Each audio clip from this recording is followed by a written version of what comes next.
I come to privacy from a humanities background. So for my entire adult life, I've been an educator.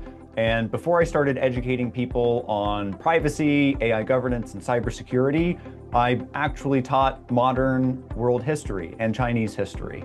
Don't have time to get into that whole story there, but as a historian, it was really important that we were multidisciplinary, meaning that we weren't reading our sources just through a historical lens, but we were thinking about the social sciences and literature, popular culture and art and so forth.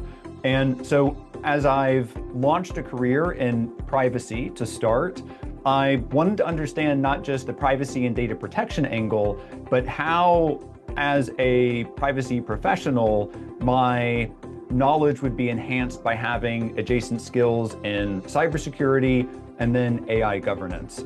And I really think nowadays with, really all of IT being integrated, that it is important that, at least as privacy professionals, we're able to communicate fluently with our cybersecurity and AI governance counterparts.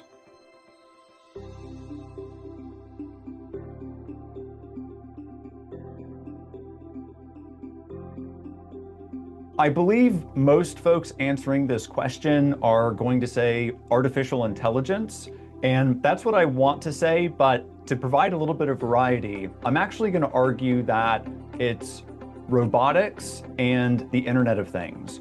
So the Internet of Things has been around for quite some time.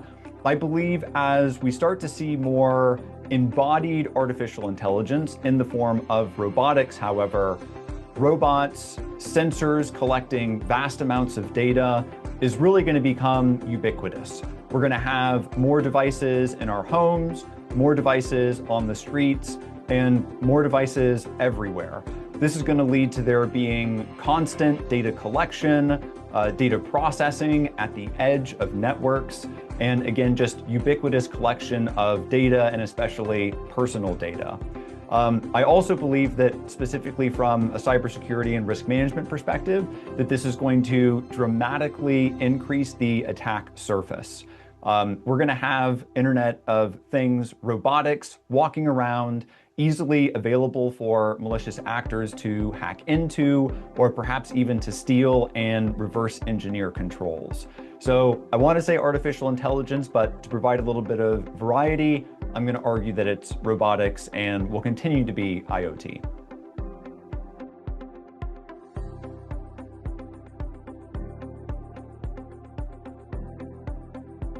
So I'm sitting on a panel with a number of other privacy experts, and I would really like for the audience to understand that privacy and data protection is just as important today, if not more so, than it was 3 years ago before we embarked on the ChatGPT revolution.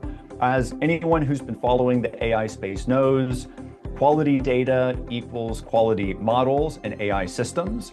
And in order to have quality data, that often involves having lots of personal data, whether it's de-identified or even eventually anonymized. I feel that privacy professionals are going to have a huge role to play in helping organizations identify and mitigate risk. And if everyone in the audience has even just a basic understanding of the legal, regulatory, and policy requirements that are involved in managing privacy risk, I think that's ultimately going to strengthen everyone's organizations.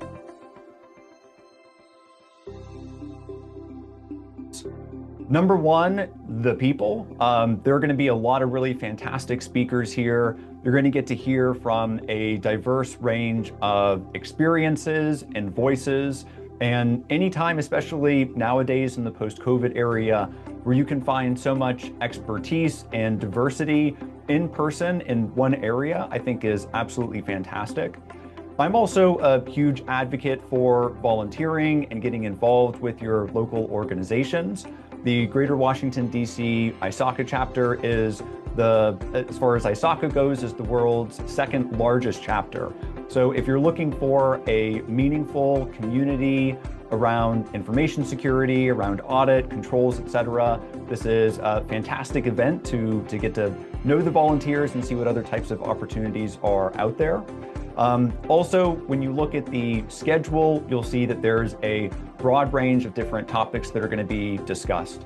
So if you're a cyber person, there are cyber topics. If you're a privacy or an AI governance person, then you're going to have those types of topics there as well. And in addition to just having panels where you sit around and hear from experts, there are also going to be hands-on workshops as well. So if you're looking at getting your hands dirty or perhaps doing a little bit of hands-on keyboard work, this will be a great opportunity for you.